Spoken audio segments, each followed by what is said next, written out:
पुढे पुण्याच्या कल्याणी नगरमधील कार अपघात प्रकरणी आज पुणे पोलीस आयुक्त अमितेश कुमार यांनी पत्रकार परिषद घेत अनेक बाबींवर स्पष्टीकरण दिले।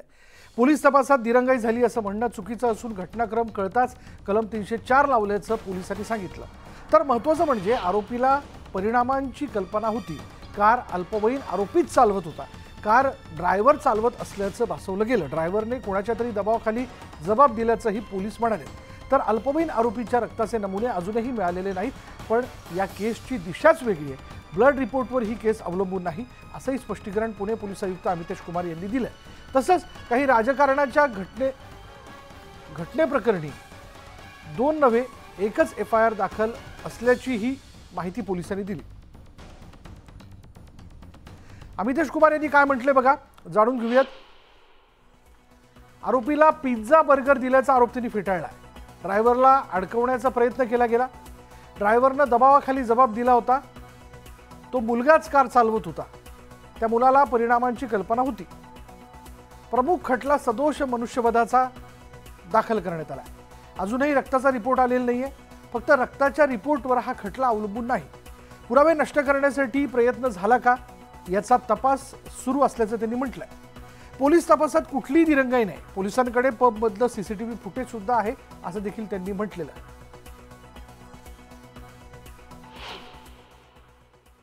ड्रायव्हर बदलण्याची म्हणजे आरोपी जुवेनाईल हे गाडी चालवत नव्हता आणि दुसरा कोणी गाडी चालवत होता, अशा प्रकारची काही गोष्टी करण्याची प्रयत्न झाली होती, ज्यावर जे पोलिसांनी निष्फल म्हणजे होऊ दिला नव्हता। परंतु ती जी अटेम्प्ट पण झाली होती, ती अटेम्प्ट टू डिस्ट्रॉय एव्हिडन्स चे कलम पण चे दृष्टिकोनातून पण आम्ही तपास करत आहोत।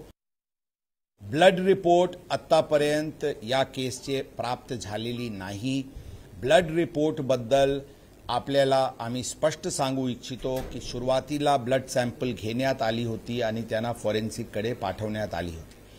अशा काही गोष्टी ज्या नंतर काही जे त्या दिवशीचे काही माहिती समोर येत होती, आम्ही ड्यू डिलिजन्स घेण्याची दृष्टिकोनातून एक आणखी सॅम्पल घेण्यात आली होती आणि आमची फॉरेन्सिकला आग्रह आहे की जे फर्स्ट सॅम्पलचे जे DNA आहे, ती जे सेकंड सॅम्पलचे DNA आहे ते सेम आहे की नाही, जेणेकरून ते ब्लड सॅम्पल आरोपी जुवेनाईलचेच आहे ही खात्री करण्याची दृष्टिकोनातून ही सर्व प्रकरण फॉरेन्सिककडे पाठवण्यात आलेले आहे।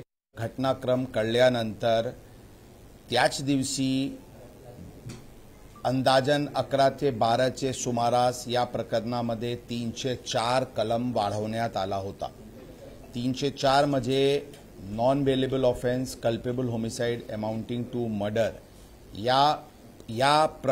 या कलमाचे इन्ग्रेडियंट ही पूर्ण घटनामध्ये दिसून आल्यानंतर ही कलम वाढवण्यात आली होती। जे पिझ्झा पार्टी वगैरे बद्दलची या प्रकरणात कोणताही तथ्य दिसून आलेली नाही, परंतु काही गोष्टी आहेत ज्याच्यावर कारवाई करण्यात येईल।